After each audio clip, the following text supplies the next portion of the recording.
disclosure, I'm in a lot of pain today. So Oh, if you're not like, why is she talking so slow? That's why.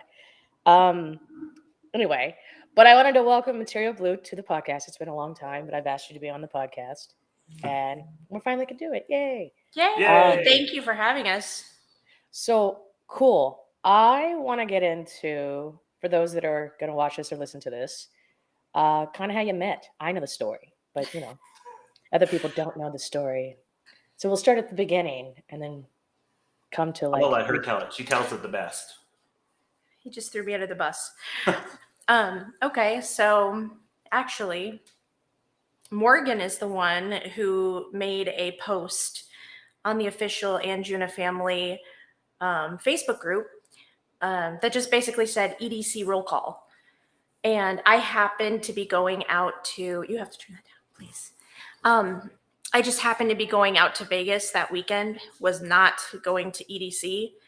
And so I was like, I'm going to be there. And he's like, oh, you should go to the EDC pool party. And I'm like, actually, that's why I'm going. Cause my, Above and Beyond is my jam. And you take it. So I drove 20 hours from Kansas City to Las Vegas to get out there because we, in the meantime, between had still been talking and everything like that. And I got really excited to meet her and drove all the way out there to get to the good old Chaos nightclub. Got there with 10 minutes to spare, walked in. Being from Kansas, never been in Vegas in my life, had no idea what to expect. And they wouldn't let me in because I was wearing cargo shorts. And denied. They kicked me out. And so she had to go back immediately because her kids were graduating from preschool, I believe. And so she didn't want to miss that. So we kind of missed that connection, but Above and Beyond was going to be playing out in Vegas again next month. And I knew what more to expect. And so we kind of talked about it and decided that we were going to go out there and meet again for Above and Beyond. And the show was on a Thursday. And on Monday, they canceled the show. And so it was well, do we really want to go? And, I told her, I was like, listen, I already brought my plane tickets. I already told my work that I'm not coming in. I'm going. And she was like, her and her friends were like, you know what, we should just go anyway because we're going to have fun. And so we ended up going and saw Tiesto and Cascade. And really, we went into it where we were just going to be friends. It was going to be a friendship. And while we were there, we discovered that there was a lot more to it than just a friendship. And we got home from Vegas, and 2 days after we got home from Vegas, I called her and I said, this sucks. I don't like being in Kansas. She goes, yeah. And I was like, can I come visit you? And she was like, yeah, that's fine. And I said, cool. How about tomorrow? And I was already looking at plane tickets because I felt such a connection with her that I wanted to go see her again. And literally 3 weeks later, we packed up everything that I had in Kansas. I moved down here to Arizona with her, and we've been together ever since. awesome. I don't think I ever got to go to Chaos. Oh, you because didn't it go to opened Chaos. and then it closed because of It was the number 3 club in the world, and it was only open for 6 months. Like, it was incredible. I think we went a bunch of times. Yeah, we went like 5 or 6 times. You would have really liked. They had a really cool statue in the middle. But our friend one time, it was Neptune, but headless. Headless Neptune. But when you walked in, it was a giant butt just staring you in the face. And Chaos was amazing. Yeah, Ricari knows. Hi, Kevin. We had a friend who every time we went in there, just her mission was that she was going to climb the statue and pinch the butt one night. And we'd always be like, late night, the club's clearing out, and we're looking, where is she? Like, trying to make sure she's not hanging from a statue. Yeah, she's literally walked in and was like, I'm going to touch the butt. But she never did. It closed. Nice. Well, I mean, I know Vegas too well, being from Phoenix, Arizona. But yeah. Okay, so fast forward. Was it the pandemic that made Materia Blue happen, or was it before the pandemic? Okay. So Morgan actually has been a DJ for 12 years? 12, 13 years. Yeah. So his previous relationship prior to me, she wasn't a fan and she kind of like threw out all his gear one day while he was at work. Whoa. And so, yeah. Yeah. So when we got together, I think probably in October of 2019, he was like, I really still want to do this. He's like, is it fine if I get a bunch of gear? And I was like, sure. He's like, I'll teach you. I'm like, okay. Because, I've been in the scene since I was 15 and I love music. So I'm like, why not? Whatever. So he got the gear in October. I think I didn't touch it until like November because I was intimidated, like I'd never, I used to do like sound and drama in high school. And I was at ASU for vocal performance and recording arts, but I ended up getting cancer and I had to medically withdraw. So I never actually got into that part. I was just doing like, English and like all the piddly classes, music notation, whatever. So he taught me.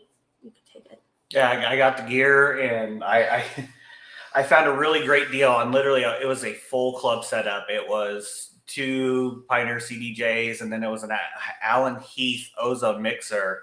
But I got it, and because I love doing it. It was a stress relief, and I was the total bedroom DJ. There was sites like Turntable and Mixify and stuff back in the day that I would do sets on, and I really enjoyed it with my little Reloop Mirage controller, thinking that I was the next, Armin van Buuren or something. And so I bought this setup and, started showing her how to do it. And she picked up to it like a fish in water. She just got it. And she was getting things that I still didn't understand on, DJing. And I'd been doing it for, 8-9 years at that point. And so one night when the pandemic started, Nikki and I are huge in the Anjuna community. We love helping the community, anything. And we were sitting around one night and I was depressed. And I said, I want to do something where we can just connect with people. And, I miss going to clubs, seeing people, hanging out with our friends and everything. And so I was like, we have the gear. I can know how to stream on Facebook. We can turn the speakers up loud enough. Let's see what happens. And so one night we got on there. I don't even think we had a name at that point. It was just, Nikki and Morgan's DJ stream. No, it was Materia Blue. Okay. We did. Yeah. And so we did it. And, Facebook cut us off after 20 minutes. And so we got on and did it for another 20 minutes and they cut us off. And so we did, 40 minutes of it. And we were like, oh, that's cool. And we heard that this, one of the guys from Gabriel and Dresden was going to start streaming on this site called Twitch. And I had heard of Twitch from video game streams and all that stuff. And so he did his, he was going to do his on a Wednesday. And so I think it was like the Monday before, I was like, oh, let's try this out and see what happens. And we went on and Materia Blue, we did an hour set and had a whopping 2 people show up. But they were 2 awesome people. Two of the most awesome people that we've ever met. And he's forgetting though, we had actually already played a live show prior. Oh. I think I maybe touched the decks 3 times prior to us playing our first show. Well, we played 2 shows. We played, our friend Andrew Gaskins had us play out at what was that place called? Irene's Holy Donuts. Irene's Holy Donuts, which was a donut shop in the front. And then you like go down this long dark hallway and you open a door and there's a freaking huge venue in the back with a bar. So it was like hidden. But we played that one and then we played again at Batch. Downtown. Yeah. Outside. What was that? Trance Forever. Yep. One of the last shows that went on before the pandemic shut everything down. Yeah. So then we started streaming on Twitch, like Morgan said, after Dave went over to Twitch. So we were like, yeah, Twitch seems to be the place. We did, and we loved it. It was cool because we could do it in our living room, and it didn't matter if we had one person or at that time when we were praying for 15 people. We just went out there and we had fun, and yeah, we messed up all the time, and we had internet issues and computer issues, and every issue you can possibly think of that can go on with electronics. It did, and slowly we started getting better and better. And I remember telling Nikki when we started, I said, if we get 50 followers by the end of the year, that's a success. Like we've done something, because we had no plans for this at all, really.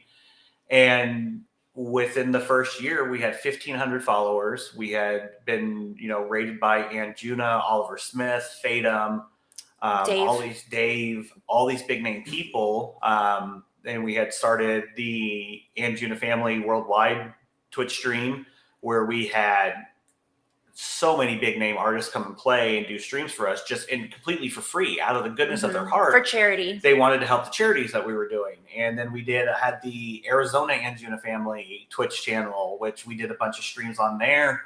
And I don't want to take the credit, but I helped JTech get on there, because I kept bugging him. I think he finally got Dex and started streaming, because I kept emailing him all the time. I would email him every other day, like, "Hey, you want to do a Twitch stream for us? It'd be great, Arizona stream. We're gonna do charities." He's not lying. He literally was like, "Jimbo, hey, Jimbo got finally those decks?" said, he's like, "Morgan, I have decks. They're on order. You'll know when I start streaming."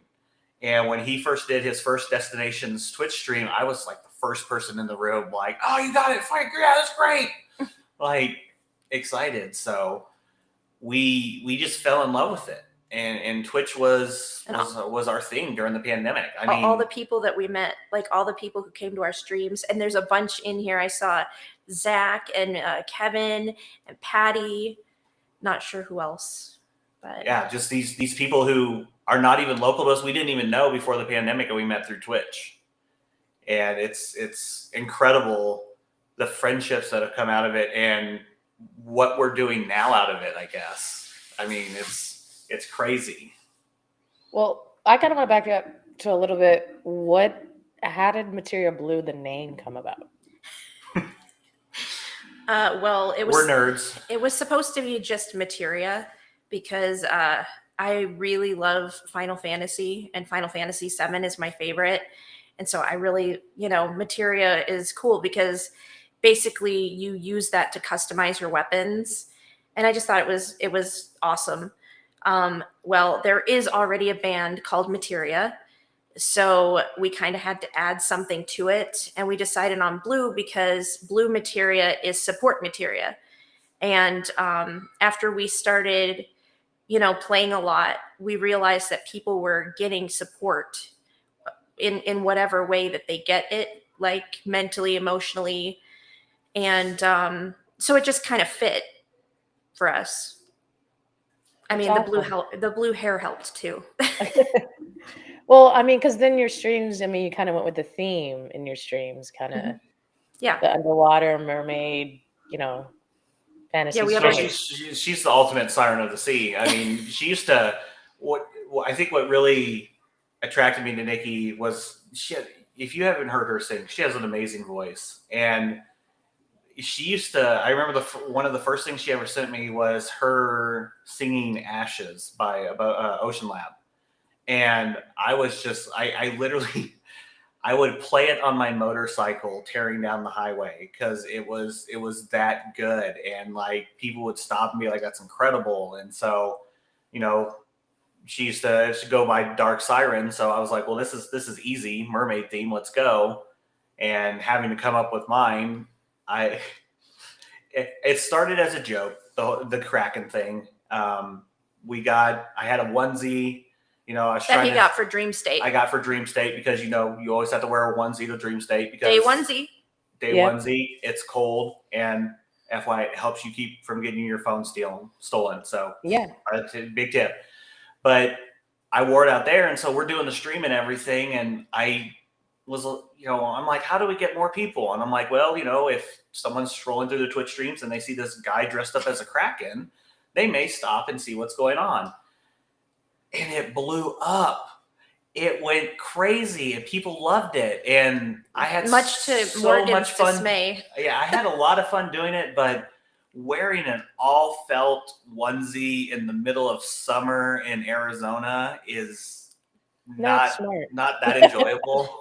But I mean, At that point, it wasn't for me. It's for people. I mean, if someone sees me in a Kraken suit and they laugh, I've done my job. Like, I don't mind sweating for a little bit. Like, that was the purpose of it. So we just ran with the whole underwater theme and did special themes for people's birthdays. And I remember for the club quarantine, one of their celebration ones, we dressed up as Dave and Karen, and Nikki spent all night photoshopping this background to make it look like we were actually in Dave's living room, Literally. in the club quarantine space. People literally thought we were there because I said that we were dog sitting while they were out of town. Yeah. Wow. Nice. Awesome. So I guess because like I did a lot of watching of streams during the pandemic, like everybody else. I tried my hand at DJing, didn't really work. I went through a lot of stuff, but as we've seen, some people aren't streaming as much as they were during the pandemic because obviously live gigs have started. So, out of your opinion, would you continue to do both, or I know you've gotten some gigs recently. I mean, you were up here in Phoenix recently. You've played Avalon now. You've played some other venues. What would you stick to doing both, or are you going to go strictly to like trying for more like obviously live gigs are great, but I've seen kind of a drop off. Even Club Quarantine is not as like what it used to be with Dave, Mm-hmm. because he's picked up the slack because Well, of I job mean, health. you So said it. It's the live shows. It's everything opening back up. It's we're not quarantined anymore. Like it's opened up. But as far as streaming and everything, I can't speak for Nikki, but I fully believe that you have to still stream because there are those people that you're not going to see at shows. Yeah. They're not going to be able to make it to one of your shows if you're doing a live show. We like to think that we're big in our own mind, but we're not that big on the grand scale. And so, people aren't going to fly across the country to come see us. Everything. I apologize. The kids are hollering and screaming downstairs right now like they're fighting with each other. But I mean, I love streaming because we can connect with people all over the world. For a short time on our stream, we had a guy who was in Brisbane, Australia, who would put us on as the bar music at his local bar, and we used to get angry Twitch messages when we didn't stream because he was like, "I didn't have any music for my customers. What are you guys doing?" And while piss off because I don't like those messages, it's still cool to think, wow, oh my God, there's someone all the way halfway across the world that loves us streaming. And we have tons of fans over in Europe, over in the UK who enjoy it. And so I don't know if it's, we don't know what else to do or anything, but we're going to keep streaming as well as doing these live shows because we can still connect with our friends. I think it's really important to stream because like Morgan said, there's people who, for whatever reason, are not getting to the live shows, whether they live too far or, they have health issues or whatever. Plus, one thing I really love about streaming is that we get to connect in a different way because while we're DJing, people are talking. And when you're DJing at a live event, I can see everybody standing out there, but I can't be like, hey, how's it going? But when I'm doing it online, I can. And so like I get that connection that I don't necessarily have because, we all talk at shows, but like how much do we actually get to say to each other? Like it's it so loud. depends. It depends because it's so loud and Yeah. depending on how much drinking is being done or whatever. Well, yeah, and you don't want to talk through someone's set that you want to see either. Yeah. But like the Twitch streams are much more informal, and we get to do those more often.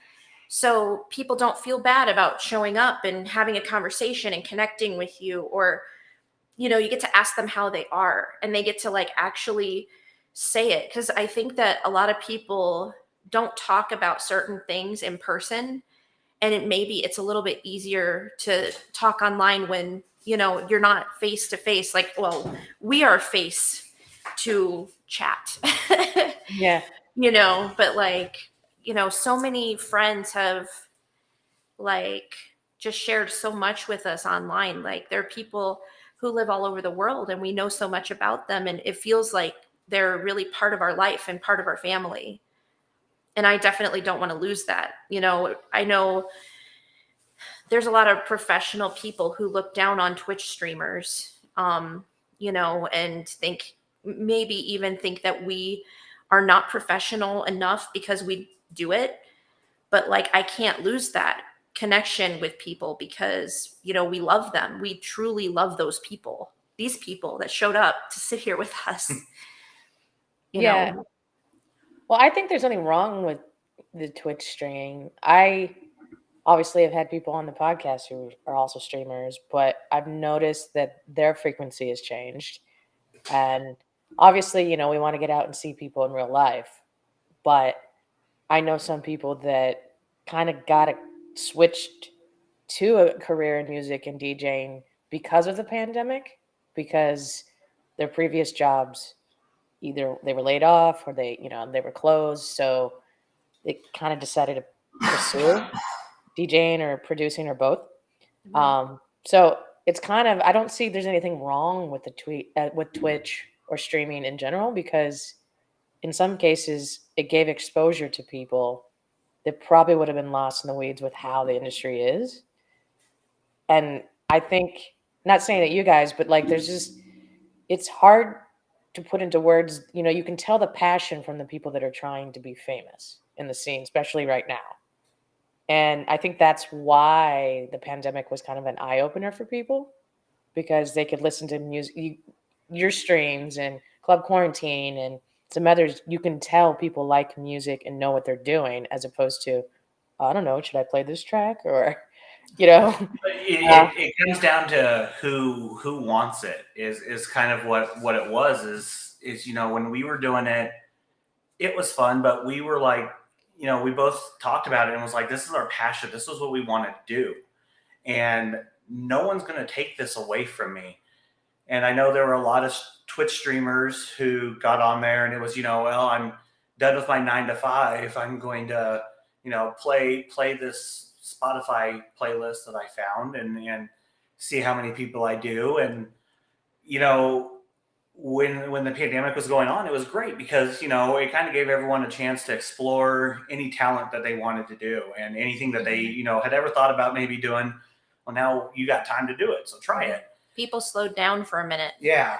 And so I think a lot of people got into DJing and wanted to try it because a lot of people think it's just, you press play and you go, and they don't realize that there's a lot more that you have to be monitoring. And, it's not thinking, okay, what's my next track? I've already thought about my next track. I'm thinking 3-4 tracks down the road now, what I'm going to be doing, and watching the crowd, seeing how they're going to react and everything. And so I think with that passion and drive, it kind of, when the pandemic kind of started slowing down, you saw that where it was the DJs who were doing it as their for better lack of term, as their hobby, kind of having to fall off because they're going back to work, they have more going on. And then you had the guys like me and Nikki where we were doing 12, 13, 17-hour streams during the pandemic. And, this was our passion. And so once that slowed down, we had to find out what the next step was. Mm-hmm. And once everything opened up, live shows were an obvious next step. Granted, like I said, we don't want to give up the streaming, but Anjuna Girl Audrey in the chat said that Twitch saved lives. I can't even tell you how many people came up to us at live events and literally said those words to us. For a Heart was just came out with his daughter and his wife, and they were at our show at what was it? Walter Studios for Oliver Studios. Smith. Yeah, from New Mexico, and then came out to 500. We would have never have met them. You know what I mean? So now, we haven't been streaming as much, not necessarily purposely. We moved, and some things like happened. I got sick and whatnot. So now the things are settling. We're starting to get back into streaming sometimes more often. So I guess now, Morgan's been working on production, and I'm going to start getting into it. He has to teach me something else. He has to teach me. But, I guess it's just the natural progression of how things go, depending on what people's, end goal is. Yeah, I mean, well, the reason is the reason I brought that up is because I've seen recently how people are like, they just throw away the streaming aspect, or some bigger name DJs in the scene did it for like twice, or for charity, or because it was associated with Dream State or whatever, and they don't really. The only reason they have a Twitch is to put their weekly radio show up, basically now. So it's I kind of miss when it was in the pandemic a bit, because I heard so many amazing vinyl sets because everybody was at Oh, home yeah. and had their vinyl collections out. That like some still do it. There's still some DJs Yeah, that I Steve. follow. Yeah, it's Steve from Thrill Seekers. Yep. Every time he would do a vinyl set, I would like set an alarm because I'm gonna be like, I cannot wait to see this. Like, Yeah. And then they did that one raid train when it was just all vinyl, and it was like all over the world, and You and it know was like, who's secretly a vinyl queen? Karen oh, Bash. oh really? Yep. That's what she awesome. started on. Well, most DJs did, if they're old enough. Right. True. Because there was a few streams that even Carl Cox did during the Oh yeah, pandemic, Carl. and he had a wall of like walls for days of vinyl, and it was oh yeah, like, him, Jeffrey Sartorius. He used yeah, to do those vinyls and just had a massive wall. And I sit over here and I look at my Above and Beyond record collection, which is literally a box set with 4 records in it, going, I want to be that one day. Just have all that. yeah. Chris Cox too. We played with Chris Cox in Las Vegas, and I went to his house, and he literally has like tables made out of his like piles of vinyl. So he has like like a sheet over it to like make it a table to put things on, but it's boxes of vinyl, and then an entire room filled with boxes of vinyl. It's insane. And it still sounds better than, like when I was listening to those old classic trance sets by Steve from the Thrill Seekers. You still can't get over that like crisp vinyl sound that you could hear even on stream. Oh yeah. There's just something about it where it's like, yeah, we've heard the song in other formats, but in vinyl, it's a whole nother level of like, oh, it's so good. So yeah, I kind of miss that because you don't really see that much anymore because everybody's traveling and life. But I hope, because there was talk during the pandemic. I've had these conversations about streaming and what it was doing to music, changing like a potential to change the industry. But because of all these platforms having to go with publishing rights and DMCA takedowns and everything, because specifically I know, so Lizzie Curious, I don't know, she's a house DJ who's part of Groove Cruise fam. She does at least 2 or 3 times a week still on Twitch, but she specifically gets clearance for the music she plays from other producers. So she and a lot of it's her own music, so of course that helps. But what do you think is going to happen with streaming for the future? Because there's, publishing is not going anywhere. A lot of publishers have merged or just gotten bigger actually through the pandemic. I just saw something on Billboard about, was it Sony? Something publishing went up 55% in the last. So people are still buying music because vinyl collecting is back. But platforms are taking streams down because of if it's copyrighted music. So I think you're going to, as far as you're not going to stop streaming. It's the bottle was popped. There's still going to be people who are going to be doing it. There's still going to be that kid who sees the Twitch stream and they're going to want to give it a shot and see what's going on. But when it comes to the music thing, yeah, we have to deal with the copyright stuff and everything too, and we used to get popped for it because we would have we do our streams and then we would have the VOD up of it where you could watch it later on our channel. Well, what Twitch started doing, very nice of them, is that they would just mute certain songs. And so you'd be jamming out to one of your recorded sets on Twitch, and then all of a sudden it's quiet. And it's quiet for 5, 6, 10, 20 minutes. And then all of a sudden, boom, you're back in the middle of a track because the copyright bots couldn't figure it out while you were doing a transition. And so I think you're not going to see as many recorded live sets. It's going to have to be you have to be there. You have to be live with the person if they're live streaming to enjoy the set.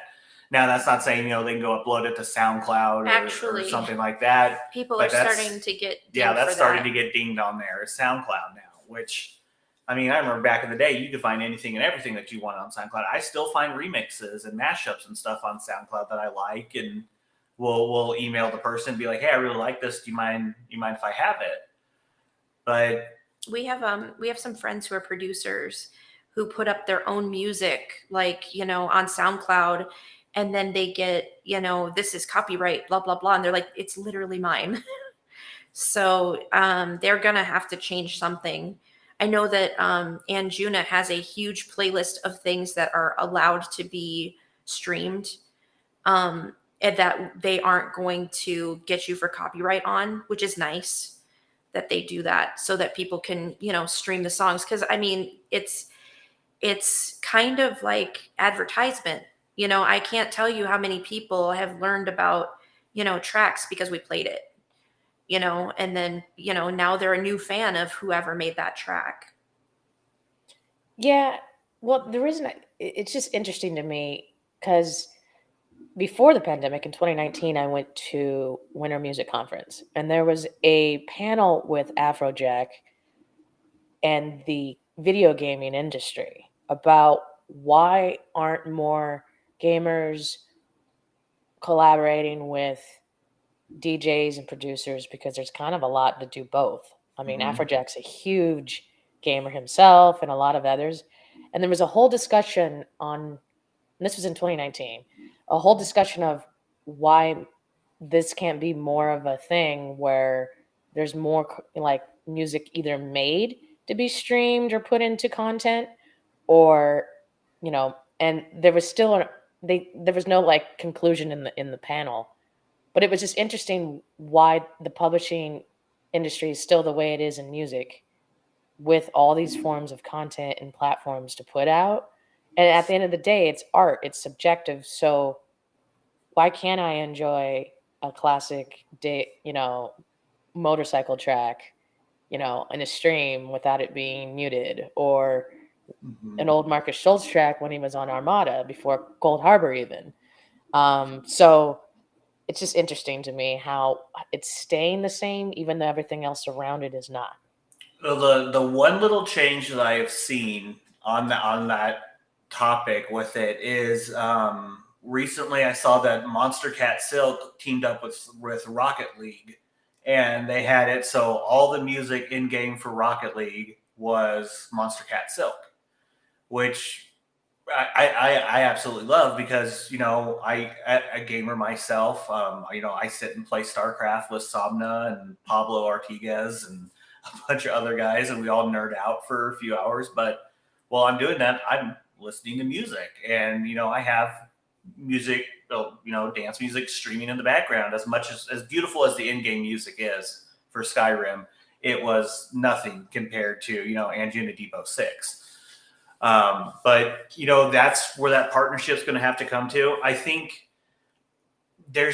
I've noticed there's this weird disconnect between gamers and producers, where it's, you're either a gamer or you are a producer, and they don't mesh as much, like you said. And I think what needs to happen is that we kind of got to get away from this mind mentality. And music is everyone's. It's music doesn't, you can't say that music belongs to one certain person or one certain entity, because this person could say that it belongs to me, and I could be sitting there tapping the same exact beat. There's only so many chords on a key, chords out there. There's so many keys on a keyboard. You're going to have that mash where it's going to be similar, but it's not, and it's someone else's flair on it.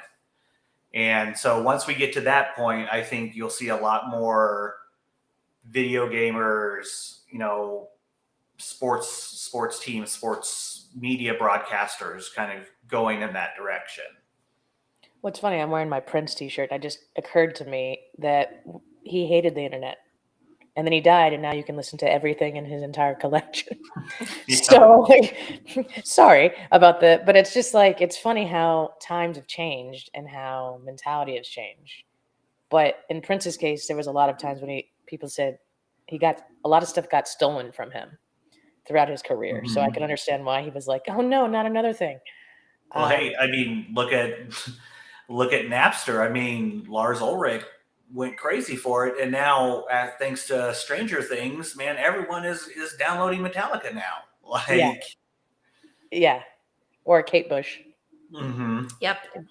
And she was one too that never really wanted to release or use it as in a sync situation, but because she liked Stranger Things, she's like, sure, this one time, and look what it did for that song. Yeah, right. And then everybody had a remix, or already had a take remix. This. Yeah. Oh, Nikki and I last night, we were going to bed. We were watching the story of Rick Astley and how "Never Gonna Give You Up" came around, and that poor guy. It went, and then it came around again. Yeah, he's Well, proof that trends come back.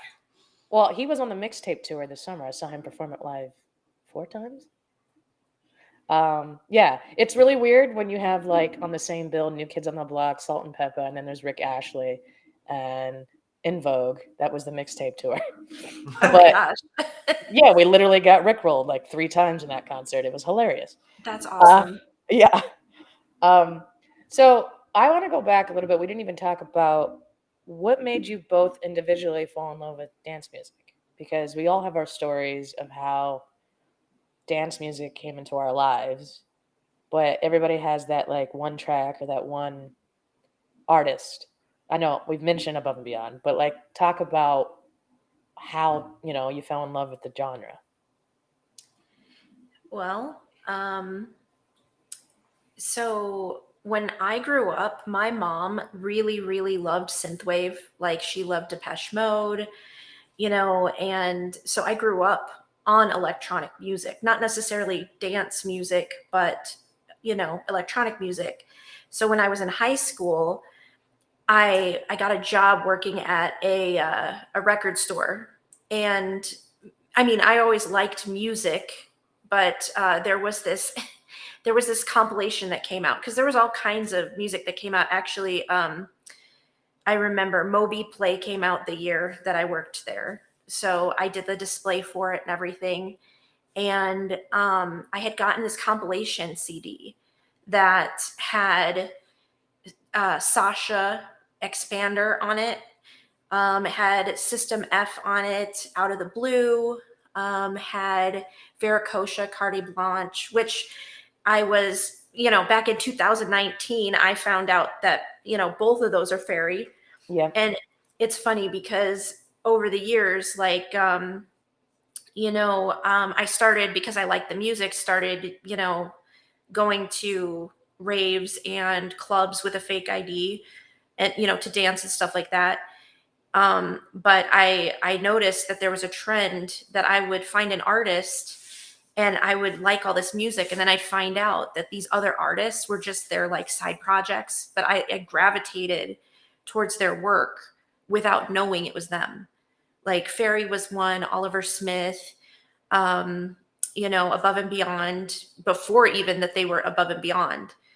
And Ocean so I Drive. just like immersed myself in it, tried to get as much as I could of that sound.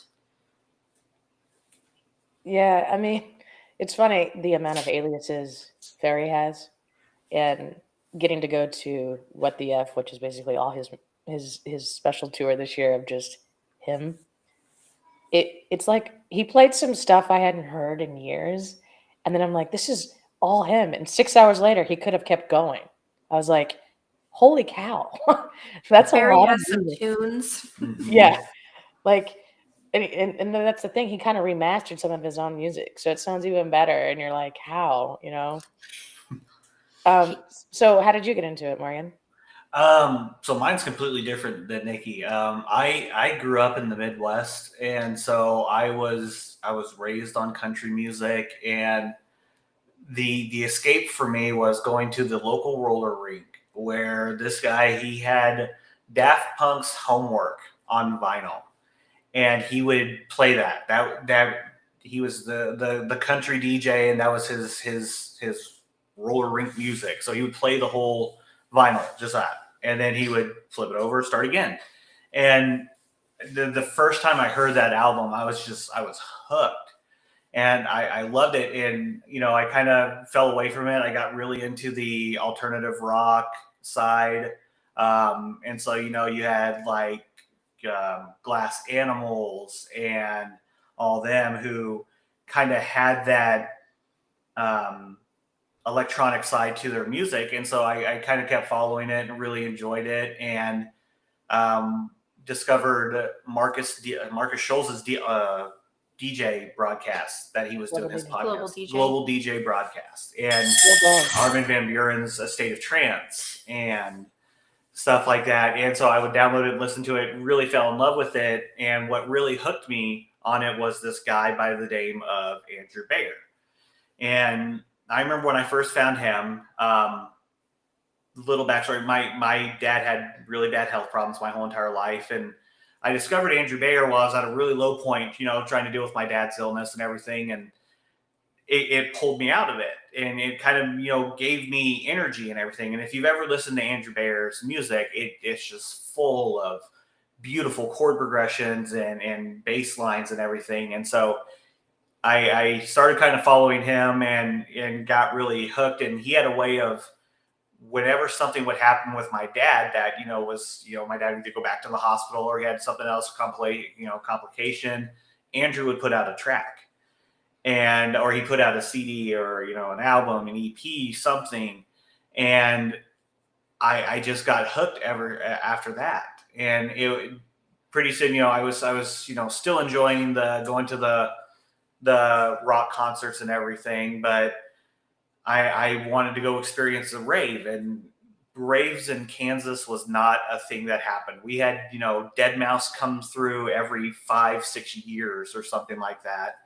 And so I remember the first show that I went to, electronic show, it was this guy who was just starting out from Sweden or Finland or somewhere over there, but his name was Avicii. And so that was the first live electronic show that I went to. And I was like, this is really cool. And my friend said, well, if you think this is cool, there's this group called Above and Beyond, and they're going to be playing in St. Louis. Do you want to go?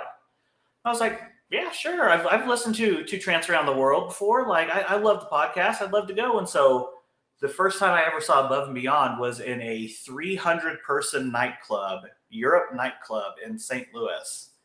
And after that, that's all life was about. I was an electronic, candy kid. I was a raver. Well, 300 for Above and Beyond at this stage when they just played a stadium. I can only imagine. So, I mean, we all have our stories, but I was reading some comments like, everybody either found a track. I mean, I found, for those that don't know my story, and back in the day, we used to have terrestrial radio in Phoenix called The Beat, 101.1 The Beat. 101.1, and it only worked in certain parts of town. Well, the funny thing, I was born and raised in Prescott, so we could actually get it up there, which was Oh, weird. nice. yeah, but then in certain times, it was anyway. And early on, I think one of the first, I remember to this day, it was Children, Robert Miles, then For an Angel, Paul Van Dyke. And I was like, okay. And then I heard Marcus, I think it was Destino or New World, early Marcus stuff. And I was like, this stuff is great. And then those radio stations got shut down. Mhm. Ironically, after Senator Biden said, no more raves in this country. Good times. Anyway, Good so old Rave Act. Yep. yeah. And then everything went strictly online, but that was like back in the days when getting online radio was hard. And then it Yeah. was AOL radio. If people remember that. They had a dance Ooh. station. Good times. So, everything's kind of evolved from then to now we stream. But at that time it was like, where do I get dance music? It's kind of like this hush hush. You have to be into it to be into it kind of thing. And I was too young to rave at that time. I was in high school. And I didn't Yep. do the fake ID thing because, I wasn't that Well, person. I Yeah. uh I didn't drink, so in my brain I was like, I'm really not being bad. So, yeah, but that's the thing is like now it's so mainstream to an extent. I mean, there's still underground, I was but gonna say Yeah. to an extent. an extent. But it's you mention it now, and everybody goes, "Oh yeah, EDM," and I'm just like, it's a whole thing. Let's not go down that road. But it's funny because you either like it or you don't, Mm-hmm. Mhm. and And back when people need to know the history. Sometimes I feel like I need to like have a history class in music, oh yeah. Well, especially recently. back when I started raving in high school, when I worked at the record store, I have gotten beaten up for being a raver. So now it's not, people can like stuff and it's okay, which is great. It's nice for people to, but it's funny because I remember when we would go to the desert raves, like literally you would find out about it, and on the way there you would get a call from your friend or something. They'd page you and you would call them back and they'd be like, oh, the cops are already there, don't go, blah blah blah. And it's great, like you said, now Above and Beyond is playing 22,000 sold out stadiums. Yeah. But there's a downside to it. I mean, if you mentioned Avicii, and if anybody didn't watch that documentary about his life and not be in tears and anger, Mm-hmm. uh, that's the problem I don't really like about the industry. Of like, he didn't want to DJ, he wanted to produce, and they made him do that one scene. Oh, I did 850 shows in a year. You think that's not good for your health? Uh, but that's a whole nother story. But anyway, so you mentioned producing. Now, a lot of people in the industry talk about how producing helps you DJ and DJing helps you produce. What are your thoughts on why the industry is still in that mentality of like, okay, so you got a track out, we'll book you here? Or they still, we just saw that they still had, was it DJ Mag, top DJs, none of which were in the right order, in my opinion. Uh, That doesn't even matter anymore. It's a pointless voting contest, and in my personal opinion, all it is just a freaking popularity contest. right. It's not about who's the good DJ, who's the bad DJ. Yeah, there was people that weren't even on there that I'm like, what? Yeah, Yep. I mean, It's and who was on there was in the wrong order, in my opinion. But anyway, so with producing, I guess to get back to that, like a lot of people struggle they want to DJ and not produce, or they want to produce and not DJ, like I mentioned. But it seems like there's always this, oh, you have to do both to be booked. well, that's how you get your music listened to, is by playing it. And yeah. so if you're not going to DJ it, then how are people going to hear it? Plus, I mean, it's all well and good. I can hear people play Above and Beyond and it's awesome. I love it. But I want to see Above and Beyond play Above and Beyond. Yeah, I mean, what is a DJ? We play tracks. We play other people's tracks. If you want to DJ and you want people to hear your music, or you want people to hear your music, you're going to need to get a DJ to play it. If the person likes the music, they're going to want to see the person who makes the music. Mhm. I mean, It's about that connection. You can't try to hide behind that cloud because you'll never really have that good fan connection. So I think you have to be willing to. I mean, you don't have to do 850 shows to be that person, but you have to kind of be that self promoter in a way. Like, I want people to like my tracks. I have to play it.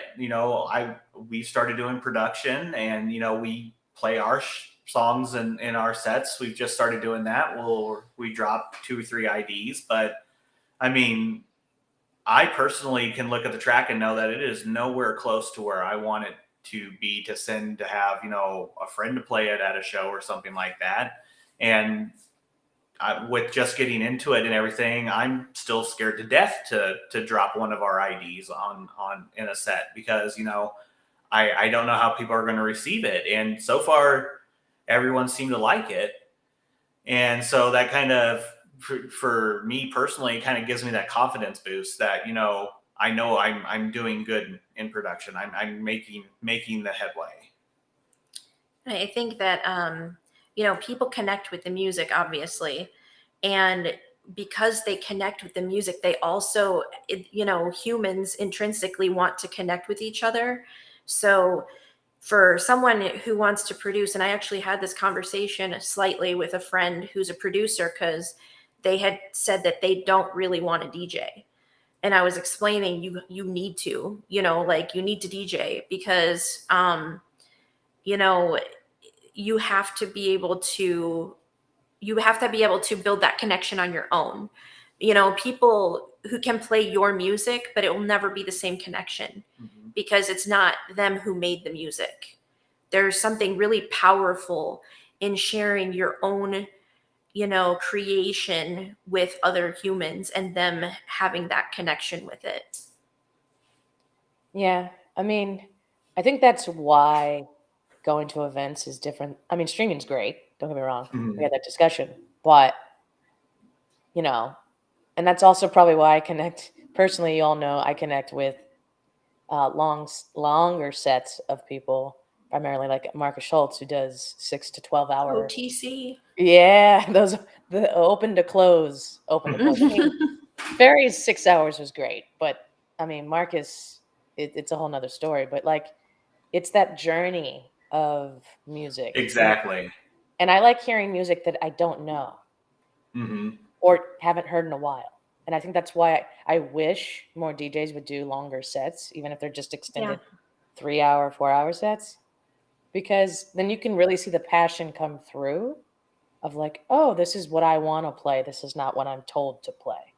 Because Vegas made everybody turn into somebody that, I mean, full disclosure, I've been to an Armin show and he's played Snoop Dogg. So there's a whole thing in Vegas about like, you don't get to play No, what you want to play. I said we saw Tiesto out there on our first date, and literally we went back 3 months later to go see Tiesto again, and he played the same exact set, In the same exact same order. exact order, no different.